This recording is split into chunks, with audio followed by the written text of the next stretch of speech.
ফসলের মাঠ জুড়ে হলুদ সরিষা ফুল। নীল আকাশের নিচে বিস্তীর্ণ ফসলের মাঠ জুড়ে হলুদ সরিষা ফুল। সকালের সূর্যের কিরণ প্রতিফলিত হবার সঙ্গে সঙ্গেই সরিষা ফুলের সমারোহে হেসে ওঠে চারদিক। মধু সংগ্রহে ব্যস্ত মৌমাছিরা। পরন্ত বিকেলের মিষ্টি রোদে সরিষা ফুলগুলো বাতাসে দোল খেতে থাকে। ফুলগুলোর তাদের কলিভেদ করে সুবাস ছড়িয়ে দিচ্ছে চারদিকে। এ যেন প্রকৃতির অপার সৌন্দর্যের লীলাভূমি। গাইবান্ধা সদর উপজেলার মাঠে মাঠে সরিষার হলুদ ফুলের সমারোহ। উপজেলার প্রতিটি গ্রামে সরিষা আবাদ বাড়ছে।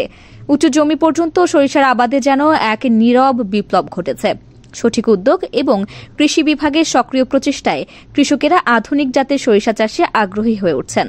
উপজেলার বিভিন্ন সরিষা জমিতে গিয়ে দেখা যায় ফুলের সৌন্দর্য উপভোগ করতে সরিষা মাঠ জুড়ে ভিড় করছেন বিভিন্ন স্থান থেকে আসা বিভিন্ন বয়সের নারী, পুরুষ, শিশু সহ বিনোদন প্রেমীরা। সরিষা মাঠ ঘুরে ঘুরে দেখছেন, কেউ আবার মোবাইল ফোনে সেলফি তুলছেন, তা আবার আপলোড করছেন সামাজিক যোগাযোগ মাধ্যমে।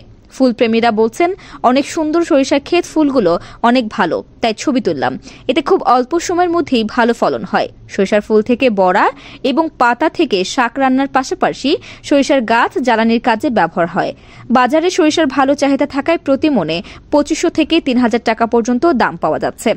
উপজেলা উপসহকারী কৃষি কর্মকর্তা খোরশেদ আলম জানান, বাড়ি 14-17 বিনা 4-9 জাতের সরিষায় তেলের পরিমাণ বেশি হওয়ায় এ জাতের প্রতি কৃষকদের আগ্রহ বাড়ছে। এবছর উপজেলায় প্রায় 3005 হেক্টর জমিতে সরিষা চাষ করা হয়েছে। সরিষার আবাদ বৃদ্ধির লক্ষ্যে 2300 জন কৃষককে সার ও বীজের প্রণোদনা দেওয়া হয়েছে। এছাড়া ভালো ফলনের জন্য নিয়মিত কৃষকদেরকে প্রয়োজনীয় পরামর্শ ও সহায়তা প্রদান করা হচ্ছে। আমরা আশাবাদী, এবছর সরিষার উৎপাদন উল্লেখযোগ্য পরিমাণে বাড়বে এবং কৃষকরা এর থেকে আর্থিকভাবে উপকৃত হবেন।